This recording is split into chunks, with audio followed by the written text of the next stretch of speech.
নমস্কার, আমি সাঁইথিয়ার বাসিন্দা।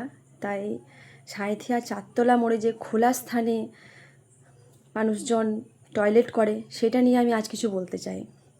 মাননীয় বিধায়কের কাছে আমি অনুরোধ করব ওইটা যেন বন্ধ করে দেওয়া হয়। কারণ খোলা স্থানে একটা মানুষ যখন টয়লেট করছে তখন কোনো হয়তো মহিলা ওর পাশ দিয়ে পার হচ্ছে তার বয়স্ক মা বাবার সাথে বা তার সন্তানের সাথে।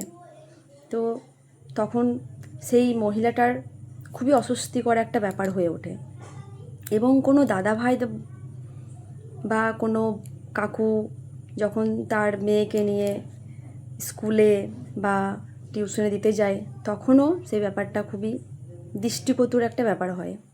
তাই অনুরোধ করব উনি যেন এই ব্যাপারটা একটু দেখেন, ওখানে খোলা স্থানে ভরা বাজারের মধ্যে টয়লেট করাটা একটু বন্ধ করে দিন।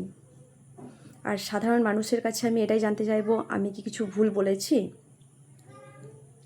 যদি ভুল বলে থাকি তাহলে জানাবেন, আর যদি ঠিক বলে থাকি তাহলেও জানাবেন।